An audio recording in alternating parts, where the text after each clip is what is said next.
YG has been one of the big three of K-pop companies ever since K-pop started. YG's history: So Taeji and Boys. YG's Young Hyunsuk, who owns most share in YG, started his career as backup dancer for So Taeji until he decided to build his own company.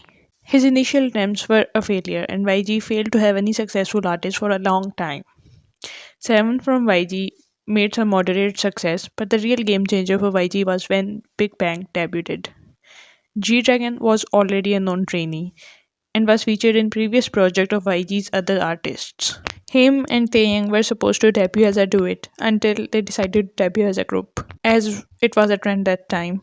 Big Bang's debut didn't make a bang as we are used to know, but they did make a huge income for YG in their first year. They debuted as a hip hop group, but they slowly changed direction of their music.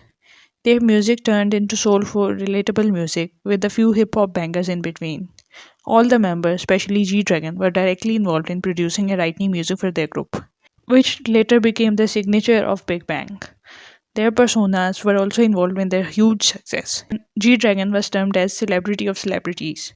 Big Bang were not only musical geniuses, but style icons for their generation. Their formula worked. To Anyone debuted in 2009 and had the same charisma as Big Bang. They practically introduced girl crush genre in K-pop. Their targeted audience was not only men but also women who looked up to them as idols. If Big Bang were king of K-pop, 2NE1 were not coming slow. Like G-Dragon, CL was also directly involved in writing and producing music for a group. Had a very dedicated fan base, and with only two main groups, YG was in the big three of K-pop. It was time for YG to expand. Winner debuted and were the OG Monster Rookies. YG started producing reality shows to get solo artists and future group members. Lee Hai and Bang Kedam were signed through reality show K-pop stars. YG also started managing actors. Everything was going smoothly until the scandal started, for which YG later became notorious. Scandals. Park Bom was involved in illegal smuggling of drugs. Her name was later cleared, but news outlets were on her throat. Park Bom and Minji both left the group and their agency. 2NE1 disbanded with their last song Goodbye. Winner and iKON were there working hard, but YG had no female artist. So he decided to rush the debut of his second female group. Instead of debuting all members, debut lineup was changed at the last minute. To repeat the success of 2NE1, only four members made it to final cut. Blackpink's debut was one of the most successful debuts in the history of K-pop, and they are by far the only group to have perfect all kills with their debut song. Blackpink debuted and were the main act for YG for next decade, replacing the role of 2NE1 and Big Bang. But this time YG's strategy was a little different. It's a little offensive to say, but they were really 2NE1 but pretty. Blackpink were not directly involved in their music, and this time YG's focus was not in managing them as musicians, rather introducing them as influencers for generations. Blackpink were the first one to make a career as brand ambassadors. They started the trend of celebrity brand endorsements. All the members were extremely pretty and were easily picked up by foreign brands. As their careers model shoot up, their comebacks become scarce. YG artists were known for their persona. There was this mystery attached to them. YG's artists were known for having long hiatuses, but it was never as bad as for Blackpink. And then the worst scandal in the history of YG or SH K-pop happened. The Burning Sun scandal. Police investigation revealed that Seungri's nightclub, Burning Sun, was involved in illegal activities like smuggling, prostitution, blackmailing, and police corruption. Big Bang's member Seungri was directly involved in them, and YG was also caught up in the scandal.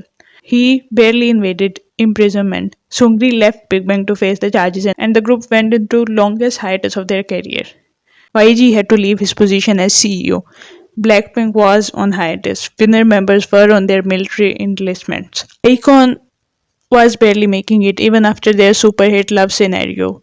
YG debuted prior in the middle of pandemic, but their debut was not as successful as their predecessors. The thing with YG is that they've been very lazy with managing their groups. They've been using the same old formula and producers as they did in early 2010s. And yes, audience loved it with their older groups. But there has to be a limit to it. It's 2023 and YG is still using Teddy Park. He's been the main producer for YG's all groups. ever since 21. So it's understandable that public is finding it difficult to have interest in Trier. Moreover, their most popular member Bang Yedam left the group because he was not happy with group's direction. Icon left YG, and the oldest inhabitants of YG, G-Dragon, and all other members of Big Bang left YG this year. And despite their sureties, another Big Bang comeback feels unsure at this point. At present, YG has only Winner and Treasure at their hand. All the four members of Blackpink have decided not to renew their contract with YG. They decided to continue as a group under the same company, but we were barely getting any comebacks in their active years. The best we can hope is a comeback every 5 years. Baby Monster, which was supposed to debut in the early 2021, were delayed and had to debut among Blackpink exit from the company. Their most popular member Ah-hyun's position is still unclear. She hasn't debuted yet, but as per YG, she is still part of the group's lineup. Baby Monster debuted only with a single, and that too felt over like a leftover of Blackpink or 21. Their formula has been same as 21 and they never promoted even in their debut era. Jennie has started her own company. It says a lot about the company and their management if their best managed group doesn't want to continue with them. If Blackpink doesn't want to continue with YG anymore, you don't have any idea what is going behind the curtains with relatively unsuccessful groups. YG started as a powerhouse for strong independent artists that influenced generations. But only thing that's been going on now is repetitive formula and mismanagement with dozens of scandal in between. And with all members of Blackpink leaving, they're hardly big three anymore.